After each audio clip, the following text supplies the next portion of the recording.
لو الشخص اللي أنت بتحبه بيهددك في العلاقة، بيقول لك كلام سلبي من نوع اللي هو أنت لو ما بطلتش كده أنا هاسيبك، كلامه متكرر بشكل سلبي، اعرف إن هو أكتر واحد خايف ألا أنت تسيبه. بس للأسف إحنا بطريقة لا واعية بنبدأ نحس إن كلامه صح، وبنخاف وبنحس بالخوف. ممكن يكون هو متعمد يحسسك بالخوف ده علشان يأثر عليك ويخليك طول الوقت تحت طوعه، أو طول الوقت قاعد خايف. وطبعًا أنا قعدت أذكر لك عدد الأمثلة أو عدد الكلمات اللي الشخص بيقولها علشان يهددك ويخلّيك تحس إن هو ممكن يسيبك في أي وقت علشان يعلّقك، مش هنخلص، كتير جدًا. بس خُد المبدأ، لو بيقول لك الكلام ده بشكل يعني مش متكرر على طول من فترة للتانية، اعرف إن هو مش شرط إن هو يخوّفك، هو بس بيقول لك علشان هو متضايق، بيلفت انتباهك إن هو متضايق فصلّح من نَفْسك. وإنما لو بيقول لك بشكل مستمر بيهددك، بيخوّفك، بيقارنك بينك وبين ناس تانيين في صفات وسلوكيات، بُص دي أحسن منِّك، بُص ده أحسن منّك، هنا لازم تعرف إن هو خايف ألا أنت تسيبه، فبالتالي بيختار الحيلة الرخيصة، ألا وهي إن هو يعجّزك ويفقدك الثقة بنفسك. علشان كده أهم خطوة لازم تاخدها هي إنك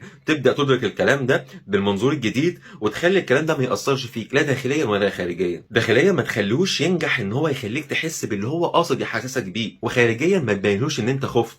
والخطوة الأهم هي إنك تكسر خوفك وتبين له انزعاجك من الطريقة دي، تقول له أنا ما باتهددش أو الطريقة دي ما تنفعش معايا، من فضلك ما تتكلمش بالصيغة أو بالأسلوب ده تاني. ده هيخليك مرة على مرة تعرف تكسر الخوف كويس، وفي نفس الوقت تدرك نفسك وتدرك العلاقة من منظور مختلف مما يخليك تعيشها صح. اكتب لي في الكومنت ايه اكتر حاجة هتطبقها من دلوقتي، وما تنساش اللايك الجميل، واستنوا باقي الفيديوهات.